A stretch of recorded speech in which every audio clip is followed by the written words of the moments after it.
The Kansas City Chiefs draft recap is something we're going to be focusing on right here, right now. Now, for the Chiefs coming into the NFL draft, I think you and I had both said in PFN Daily in the build-up, hey, they need to address edge rusher. They need to address cornerback.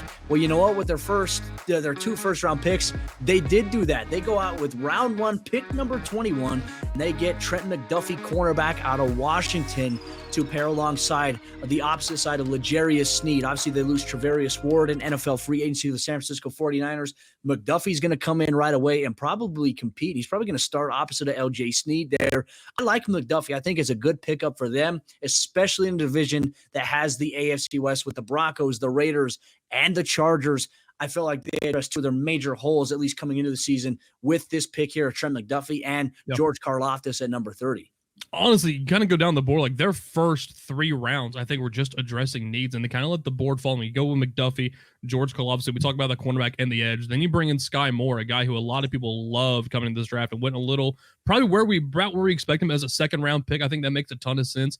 He's going to come in there and compete right there alongside Juju Smith-Schuster. They bring in Marquez Valdes-Scantling. You still got Mecole Hardman on this team, but then you can bring in Skye Moore. And not to mention, as a UDFA, they brought in Justin Ross. That's a massive signing. Like, I know a lot of UDFAs don't stick on these rosters, especially one who didn't make it through the first wave. Justin Ross is going to stick on this roster. I'm telling you guys right now, like, he is good. Like, I'm comfortable with his medicals. I know the Chiefs have said they're comfortable with his medicals. It was like, for me, like, when he got to the 6th and the 7th round, you can't tell me he didn't have more upside than some of these other cats that they were out there drafting, hoping they just make a stick on the special teams. Like, Justin Ross is a game changer. Like, he has been that since he was at Clemson. Barring the injuries, I hope this guy goes out there and balls out and proves a ton of people wrong that passed on him during the NFL draft. Then later on, you bring in Brian Cook. One of the questions we also had, too, was how are they going to replace Tyrann Mathieu? You bring in Justin Reed from the Houston Texans. Now you're kind of bolstering that position.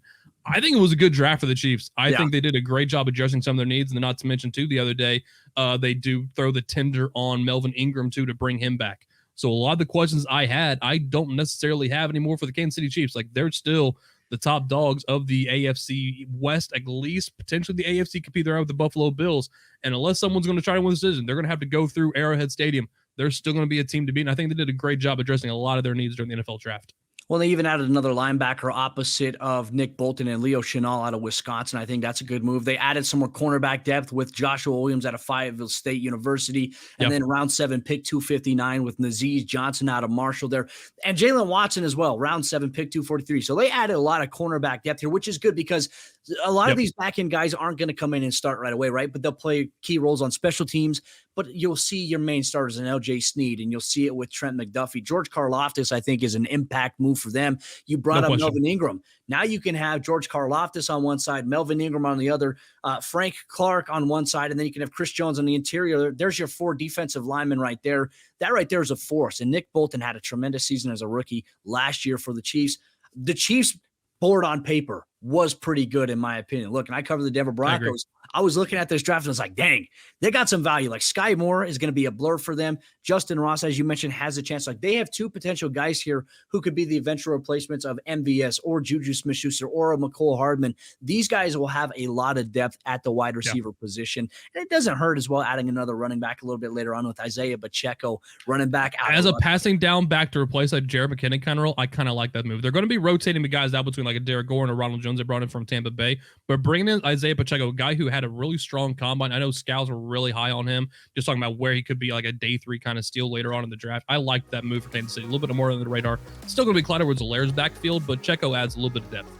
Well, if you're a Kansas City Chiefs fan, let us know what you thought of the Chiefs draft haul from the 2022 NFL Draft. Let us know in the comment section down below. Make sure you smash that like button and that subscribe button as well for more from Pro Football Network.